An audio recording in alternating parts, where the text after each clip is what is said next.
become a weak leader. Like parenting, everyone has the capacity to be a parent.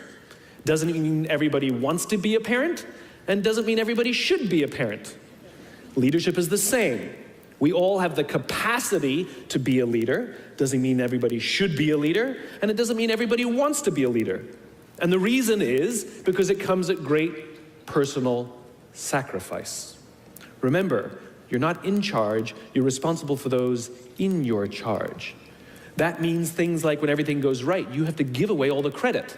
And when everything goes wrong, you have to take all the responsibility. That sucks, right? It's things like staying late to show somebody what to do. It's things like when something does actually break, when something goes wrong, instead of yelling and screaming and taking over, you say, try again. When the overwhelming pressures are not on them, the overwhelming pressures are on us.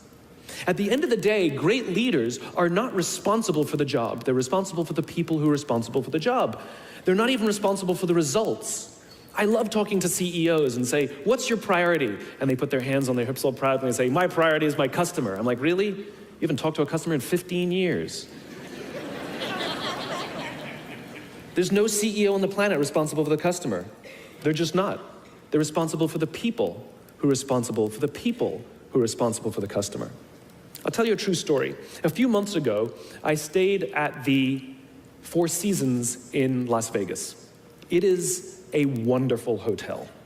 And the reason it's a wonderful hotel is not because of the fancy beds. Any hotel can go and buy a fancy bed. The reason it's a wonderful hotel is because of the people who work there.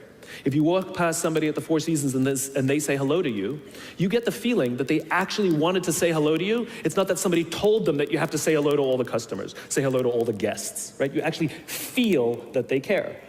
Now, in their lobby, they have a coffee stand.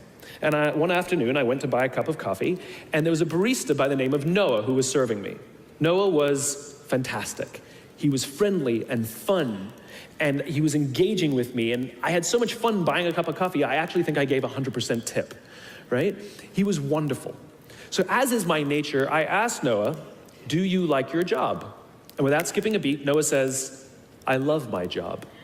And so I followed up. I said, what is it that the Four Seasons is doing that would make you say to me, I love my job? And without skipping a beat, Noah said, throughout the day, managers will walk past me and ask me how I'm doing, if there's anything that I need to do my job better. He said, not just my manager, any manager. And then he said something magical. He says, I also work at Caesar's Palace. And at Caesar's Palace, the managers are trying to make sure we're doing everything right. They catch us when we do things wrong. He says, when I go to work there, I like to keep my head under the radar and just get through the day so I can get my paycheck. He says, here at the Four Seasons, I feel I can be myself.